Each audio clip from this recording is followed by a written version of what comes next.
SIR ప్రక్రియలో భాగంగా online మరియు ఆఫ్లైన్ కి కావలసిన డాక్యుమెంట్స్ ఏంటి, బిఎల్ఓ కి ఫామ్ తిరిగి ఇచ్చేటప్పుడు ఎలాంటి ప్రూఫ్ సబ్మిట్ చేయాలి, ఆధార్ కార్డ్ ఒకటే ఉంటే సరిపోతుందా, 2002 ఓటర్ లిస్ట్ లో ఫ్యామిలీ డీటెయిల్స్ దొరకకుంటే ఈసీ ఇచ్చే నోటీస్ కి కావలసిన డాక్యుమెంట్స్ ఏంటి వివరంగా చెప్తాను, చివరి వరకు చూడండి.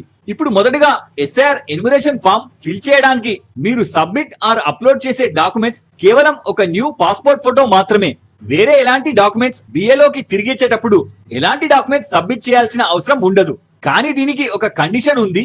ఒకవేళ మీరు ఆన్లైన్ లో కానీ లేదా ఆఫ్లైన్ లో కానీ ఎస్ఐఆర్ ఫామ్ ని ఫిల్ చేసి ఇవ్వనట్లయితే లేదా మీరు మ్యాపింగ్ చేసిన డీటెయిల్స్ ఈసీకి సాటిస్ఫాక్షన్ కాకపోయినా ఇలాంటి కండిషన్స్ లో మాత్రం ఈసీ మీకు నోటీస్ ఇష్యూ చేస్తుంది. దానికి సమాధానంగా మీరు అడిగిన డాక్యుమెంట్స్ ని సబ్మిట్ చేయాలి. ఈ డాక్యుమెంట్స్ ని ఈసీ 13 రకాలుగా విభజించింది. అందులో మీకు ఒక్కో కండిషన్ అండ్ ఏజ్ ని బట్టి కొన్ని డాక్యుమెంట్స్ ని సబ్మిట్ చేయాలి. అందులో ముఖ్యంగా ఒకవేళ మీరు మ్యాపింగ్ చేయకపోయినా లేదా రాంగ్ గా చేసినా దాన్ని కరెక్ట్ చేయడానికి హెల్ప్ చేస్తారు. కానీ మ్యాపింగ్ కాకపోతే ఇలాంటి కండిషన్స్ లో 3 పరిస్థితులని కన్సిడర్ చేస్తారు.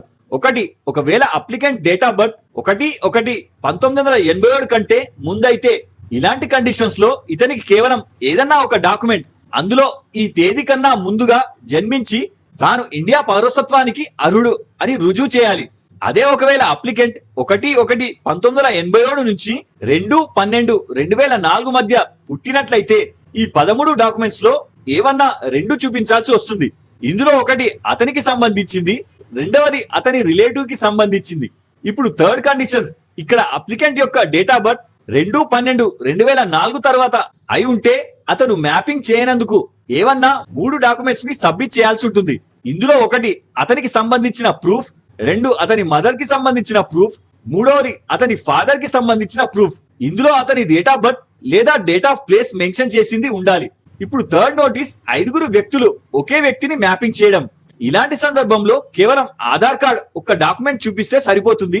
తర్వాత fourth notice relation age gap below 15 or above 50 ని చూసినట్లయితే ఇలాంటి కండిషన్స్ లో ఇతను 13 డాక్యుమెంట్స్ లో ఏదన్నా ఒకటి చూపిస్తే సరిపోతుంది.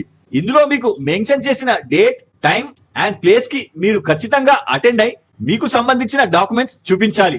ఇక్కడ ఒకవేళ అప్లికెంట్ డేట్ ఆఫ్ బర్త్ 2002 కంటే ముందు అయినప్పటికే అతని గ్రాండ్ పేరెంట్ చనిపోయి ఉండి ఇతను పుట్టిన తర్వాత ఇతని ఫాదర్ అండ్ మదర్ కూడా చనిపోయి అనాథ అయినట్లయితే ఇప్పుడు ఇతనికి ప్రూఫ్ సబ్మిట్ చేయడానికి 13 డాక్యుమెంట్స్ లో ఏమీ ఉండవు.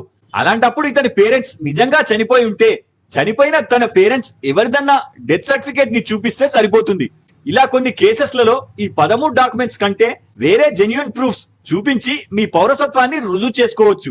ఇప్పుడు చివరిగా ఎలక్షన్ కమిషన్ మెన్షన్ చేసిన తేదీలోపు తగిన ప్రూఫ్స్ మీరు సబ్మిట్ చేస్తే కమిషన్ పబ్లిష్ చేసే చివరి ప్రింట్ లో మీ పేరు ఎన్రోల్ చేస్తారు. ఒకవేళ నోటీస్ ని మీరు ఇగ్నోర్ చేస్తే ఫైనల్ ఓటర్ లిస్ట్ లో మీ పేరు రాదు.